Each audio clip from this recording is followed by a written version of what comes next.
Secretary చూస్తే ఏమనిపించింది? భూములు కూలగొడుతున్నది వాస్తవమే.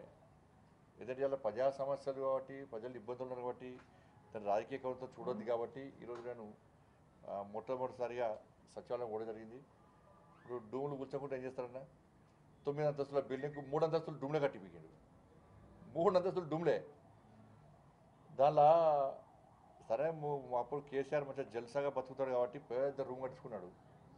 కానీ దానిలో పనిచేసేటువంటి ఐఏఎస్ ఆఫీసర్లు ఉంటారు, వాళ్ళ రూమ్ చూడండి. దానిలో పనిచేసే సిబ్బందులు కూర్చోడానికే ప్లేస్ లేదు, పొట్టుపొట్టు తిట్టుకుంటారు వాళ్ళు. పొద్దున్న లేచి ఆ ఇట్లా పెట్టిన వెంటనే కేసీఆర్ గారిని తిట్టుకొని పోతారు, లేవు లోపడుకోరు. వాళ్ళకి ఆ ప్లేస్ లేదు. దానిలో 9 అంతస్తులకు 3 అంతస్తులు డూమ్లు ఎవడన్నా మెడకాయ మీద తలకి ఆయన భాషలనే మెడకాయ మీద తలకాయ ఉన్న వాళ్ళు 3 డూమ్ల కోసం 3 ఫ్లోర్లు కడతారు. 3 ఫ్లోర్లు వాడుకుంటారా? దాన్ని కూర్చోకుండా ఏం చేస్తారు? పక్క కూర్చోరు, బరాబరు కూర్చేస్తారు. దాన్ని మా ప్రభుత్వం వచ్చే వెంటనే పక్క కూర్చేస్తారు. దాన్ని ఏ విధంగా చేయాలో ఆ విధంగా చేస్తాం. ప్రజలందరూ హర్షించే విధంగా చేస్తాం. డూమ్లో మాత్రం పక్క కూల్చేస్తాం బరాబర్. దాన్ని ఆ మాట కట్టుబడి ఉన్నాం మేము. దాని సెంటర్ గేట్ పెట్టిన వాటి ఆ సెంటర్ గేట్ ఇంతవరకు స్టార్ట్ చేయాలట. పోనీ కట్టుకోవడం అంటే రాను కూడా రాలేదు. దానికి కేంద్ర మంత్రి విలువలే కలిసిండి ఎప్పుడైనా? కేంద్రం ఇచ్చే నిధులను వాడుకునే దమ్ము లేదా, తెలివి లేదా వాళ్ళకు? కేంద్రం ఇచ్చే నిధులను వాడుకోలే. ఈ మ్యాచింగ్ గ్రాంట్ ఇవ్వడం వలన వేల కోట్ల రూపాయలు వాపసు పోయినాయి కేసీఆర్ ప్రభుత్వంలో. ఇలా బతుకుగట్లే పరిస్థితి. మళ్ళీ గతంలో లాగానే మళ్ళీ కేసీఆర్ కొత్త యాగాలు చేస్తున్నారు. ఏం యాగాలు? నవగ్రహ యాగం, దశగ్రహ యాగం చేయాలి. ఈయననే దశగ్రహం, ఇంకో గ్రహం ఈయనదేనే. ఆ గ్రహాలను అనుకుంటున్నాయట, మేము పూజ చేసుకుంటామా అనుకుంటున్నాయట. ఏం వస్తుంది చెప్పే? నువ్వు ముఖ్యమంత్రి అవుతుంది, నీ పూజలు ఏమవసరం? ఏదో చూసినా నేను, ఇది రీఎంట్రీ అట. తెలంగాణ రాష్ట్ర ప్రజలు నీకు నో ఎంట్రీ బోర్డు పెట్టిరు ఆల్రెడీ. పొలిటికల్గా నో ఎంట్రీ బోర్డు పెట్టి మళ్ళీ రీఎంట్రీ ఎక్కడ నీకు? ఇంకా ఇప్పుడు నువ్వు ముఖ్యమంత్రి అవుతుంది, నీ కొడుకుని మంత్రి చేస్తేవి, నీ బిడ్డని ఎంపీ చేస్తేవి, ఎమ్మెల్సీ చేస్తేవి, అల్లుడిని మంత్రి చేస్తేవి, ఇంకానే సంతోష్ రావు గారు ఆయన నువ్వు రాజ్యసభ ఎంపీ చేస్తేవి. ఇంకేం కావాలి? ఇక నువ్వే బతకాలి, కానీ కుటుంబమే పొట్టుపోటు సంపాదించుకోవాలి. ఏసీగా ఏదో ఒడ్డుబడ్డ చేపలకి గిలగిలా కొట్టుకుంటాడు, బయటకు వెళ్తున్నాడు. ఏం యాగం చేస్తే చెప్పు నాకు. నువ్వు ఇలా యాగము ఇలా తెలంగాణ రాష్ట్ర ప్రజలు వరదలతో ఇబ్బంది పడుతున్నారు.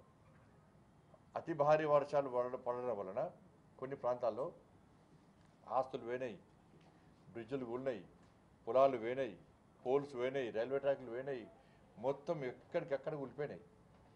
నువ్వు నీ యాగం చేసేటప్పుడు దీని నుంచి ప్రజలను కాపాడాలి, ప్రజలు సుఖ సంతోషాలతో ఉండాలి, ఈ కష్టాల బారి నుంచి బయటికి రావాలి, ఇటువంటి ఇబ్బందులు రావద్దని పూజ చేసినావా? గంత మంచి ఆలోచన నీకు వస్తాయి. మళ్ళీ నేను వెంటనే ప్రభుత్వం ఈ పోవాలి, వాడు వాళ్ళు, వీళ్ళు వాళ్ళ నేను ముఖ్యమంత్రి వెంటనే రావాలి, నా కొడుకు మంత్రి చేయాలి, లేకుంటే కొంచెం ఎగ్జామ్షన్ ఏమైనా కొంచెం ఇచ్చి నా కొడుకుని ముఖ్యమంత్రి చేయాలని కోరుకున్నాం కావచ్చు. రెండు బిడ్డ వచ్చిందని బిడ్డను ముఖ్యమంత్రి చేయాలని కోరుకున్నాం కావచ్చు. అంతే. నువ్వు చేసే పూజలని గివే, అన్ని గివే దరిద్రపోయాయి, అన్ని గివే దరిద్రపు ఆలోచనలు. ఎవరికి ఏం కనీసం ఎవరికి ఒక పైసా మందం లాభం జరగని దరిద్రపు ఆలోచనలు వచ్చినట్టనే ఆయనకే వస్తాయి. కానీ ఎందుకు చేసిన పూజలు? నవగ్రహాలు కాదు, తెలంగాణలో దశగ్రహాలు ఉండే, ఓ గ్రహం వీకింది.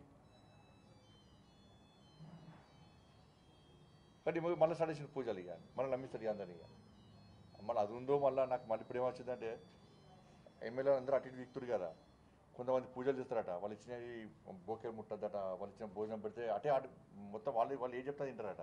అయితే ఎమ్మెల్యేలు అటు ఇటు వీక్తురా కొంతమంది. పోకుండా ఎమ్మెల్యేలు ఈయన చెప్పిన దానికే వినాలే, నేను చెప్పిన మాటను నన్ను ఇచ్చిపెట్టి పోవద్దని చెప్పి పూజలు చేస్తున్నావు. అది కూడా అవచ్చు. ఇది తెల్లారైతే టెన్షన్ ఎవరికి? వశీకరణ పూజలు అవచ్చు. తెల్లారైతే టెన్షన్ ఏమున్నది? ఆ గంప కింద అమ్మిండు, రోజు కూడా వీక్తాడు. ఈ మధ్య వదలేరు, ఎందుకంటే బీఆర్ఎస్ కాంగ్రెస్ ఒకటే కదా. ఈ కాంగ్రెస్ పార్టీలో బీఆర్ఎస్ విలీనం అవుతుందని చెప్పి వాళ్ళు ఎమ్మెల్యేలు అనుకుంటారు కాబట్టి ఇక గంప కింద అట్ట ఉండరు, పోతలేరు. కాబట్టి ఎమ్మెల్యేలు నేను చెప్పినట్టు వినాలి, నన్ను ఇచ్చిపెట్టి పోద్దని ఇట్లా పూజలు చేస్తుండవచ్చు, అట్లా ఉండవచ్చు. అంత వేరే ఏం ఈ అన్న మంచి గురించి పూజలు చేసేటువంటి ఆలోచన ఆయనకు ఉన్నది. అట్లయితే కేసీఆర్ కాదు ఆయన, అట్లా నిజంగా చేస్తే కేసీఆర్ కాదు ఆయన.